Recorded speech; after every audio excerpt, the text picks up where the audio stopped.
जय हिंद दोस्तों, welcome to versatile botany. आज हम अपने गार्डन का आपको वो हिस्सा दिखाएंगे जो हमने रिसेंटली रेनोवेट किया है, अरेंज किया है।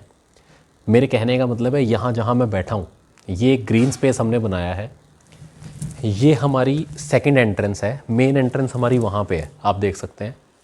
मेन एंट्रेंस से हम आते जाते हैं, बट इस एंट्रेंस को हम इमरजेंसी में ओपन करते हैं। तो इस एंट्रेंस के पास एक ग्रीन स्पेस बनाने का मैंने सोचा, और उसका यही सबसे बड़ा कारण था कि ग्रीन स्पेस में हम जब भी फैमिली गैदरिंग करें या हम घर के 5-6 मेंबर्स बैठें तो हम वहाँ पे एक शांति भरा एहसास ले सकें, जिसके अंदर हमें साफ़ हवा मिले, ऑक्सीजन मिले, और तो और हरियाली देखने को मिले। जब भी हम हरियाली देखते हैं तो हमारा मूड अपलिफ्ट होता है, हमारे अच्छे हार्मोन्स रिलीज़ होते हैं। इसके अंदर हमने काफ़ी सारे प्लांट्स को इंक्लूड किया है।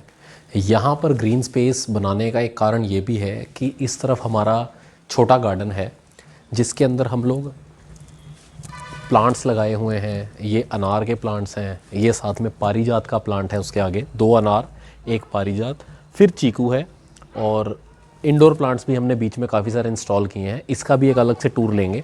पर मेरे कहने का ये मतलब है कि मैं उन लोगों को भी यहाँ टारगेट करना चाहता हूँ। मैं उन्हें इस चीज़ के बारे में एनलाइटन और जागरूक करना चाहता हूँ जिनके घर पे नहीं है। अगर थोड़ा ज़्यादातर सीमेंटेड स्पेस भी है, ज़्यादातर लोगों के पास ना स्पेस होता है बट वो उस पर फर्श डाल लेते हैं, भाई मिट्टी ज़्यादा घर में ना आए, पैरों से लग के ना आए। तो सबके अपने अपने रीजंस हैं।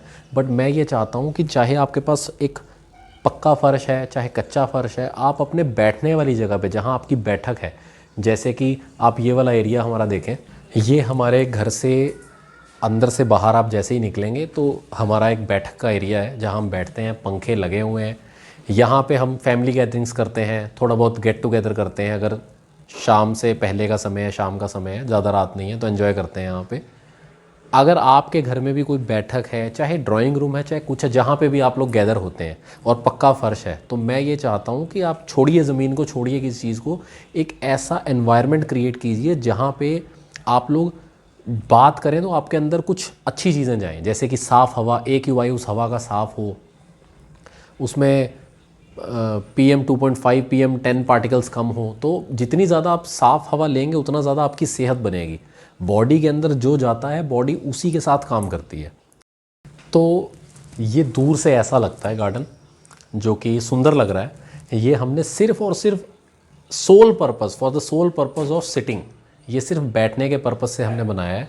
और इसके अंदर हमें ये बात ज़रूर ध्यान रखनी है कि हमने सिर्फ यहाँ बैठना है, यहाँ और कुछ नहीं करना। और मैं चाहता हूँ आप लोग भी अपने घर में इसे इंक्लूड करें। इसे यहाँ बनाए हुए हमें 1 महीना हो गया है और बहुत ही इसके पॉजिटिव रिज़ल्ट्स हैं मेरे माता पिता की सेहत के ऊपर, हमारे घर में जो पेट हैं उनके ऊपर। और हम भी जब यहाँ बैठ के रोज़ 15 से 20 मिनट में, आपको बोल रहा हूँ, हम तो 1-1 घंटा भी स्पेंड करते हैं, बट अगर आप 15-20 मिनट भी देंगे तो आपको बहुत ज़्यादा अपनी सेहत में इम्प्रूवमेंट लगेगी।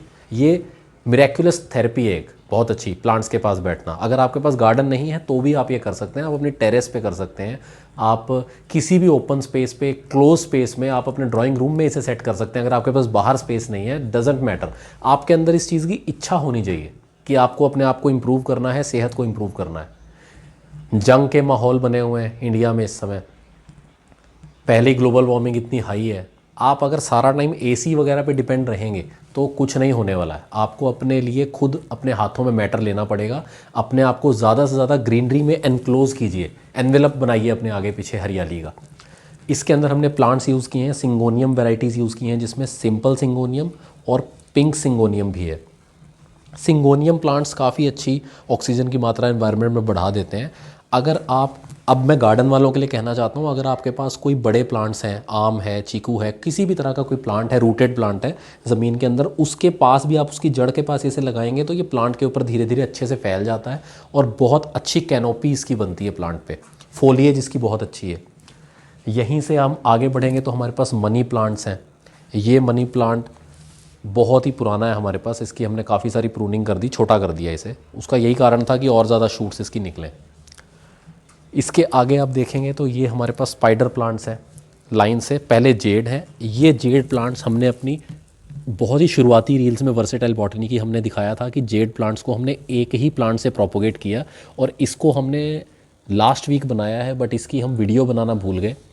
ये लोहे की तार की मदद से हमने इसका पूरा डिज़ाइन क्रिएट किया और कटिंग की थी, और इसके जो कुछ शूट्स हैं वही मैं अभी साफ़ कर रहा था जब ये वीडियो बननी स्टार्ट हुई।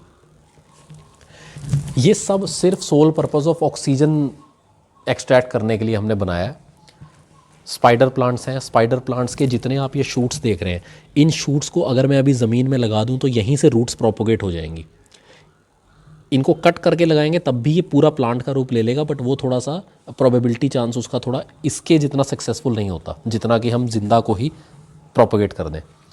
स्पाइडर प्लांट्स बहुत ऑक्सीजन देते हैं। वो हमारे पास स्पाइडर प्लांट्स की बैक साइड पे आप यहाँ देखेंगे तो ये है ड्राइसीनिया लगा हुआ है। इसकी भी हमने एक शॉर्ट और रील बनाई थी जिसके अंदर हमने बताया था कि एक ही ड्राइसीनिया से हमने कैसे और प्रोपोगेट किए, और हो सकता है वो अच्छे से अभी तक तो चल रहे हैं, और सावन के महीने में वो हमारे पास और भी सारे ड्राइसीनिया हो जाएंगे। ये देखिए कितनी अच्छी कैनोपी लगती है, कितना सुंदर लगता है, और ऑक्सीजन भर भर के देता है।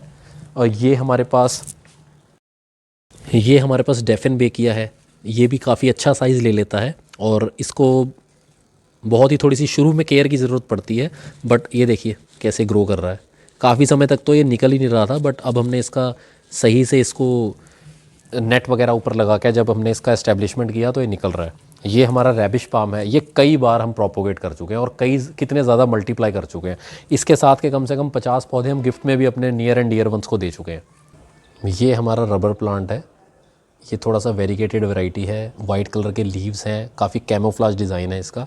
और इसके बाद हमारे पास ये ओरिजिनल रबर प्लांट जो ब्लैक कलर के लीव्स वाला आता है वो है। ये सभी बहुत अच्छी ऑक्सीजन देते हैं। और साथ में ये 3 साल पुराना हमारा मनी प्लांट है। ये भी बहुत पुराना है, बड़े गमले में लगा हुआ है। अब इसके आगे हमने ये एरिया थोड़ा चलने फिरने के लिए छोड़ा है ताकि हम यहाँ पे आके अच्छी ऑक्सीजन ले सकें, डीप ब्रीदिंग कर सकें।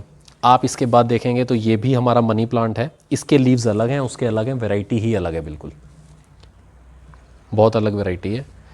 ये हमारी कैना लिली हैं। हमारी शुरू की शॉर्ट्स और रील्स में आप देख सकते हैं कि हमने 2 कैना लिली से कैसे 50-60 कैना लिली बना ली।